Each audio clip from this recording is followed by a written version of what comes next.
Good morning. As I bring you yet another episode of Leadership Stories, I'm in the national capital of Delhi, in this beautiful hotel room of a heritage hotel here in Delhi.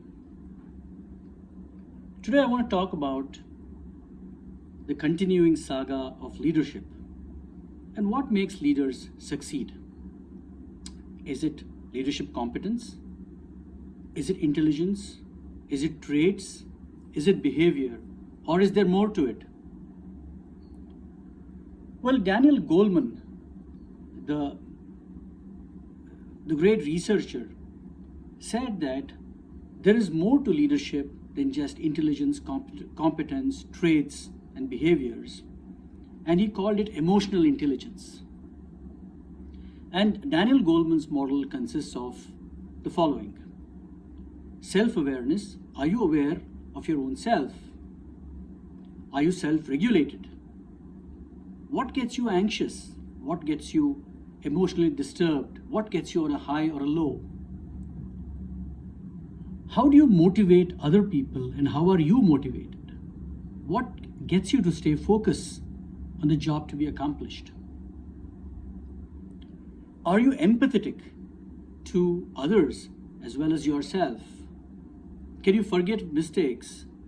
Can you forgive and forget mistakes and move on to the next big item, to the next big point? And do you have eventually the social skills to lead, to influence people, to build relationships? This is a fascinating model that Daniel Goleman propounded. It's interesting to note also that several times we see highly competent people unable to navigate leadership and eventually fail. Let's take an example. During the early days of the American Civil War, when things were not going very well for the North, that is the Union Army, and the Confederate Army was gaining success, Abraham Lincoln, the President of the United States, was a very worried man. And one evening, with his Secretary of War, he went to meet with his leading general, George McClellan. McClellan was not at home, so Lincoln and his diplomatic associate decided to wait. McClellan returned home. He knew the president was waiting, but went up and went to bed, leaving the president of the United States waiting. Seward, the diplomatic associate, was extremely disturbed and very angry, and he wanted the president to do something about it. Lincoln brushed it aside.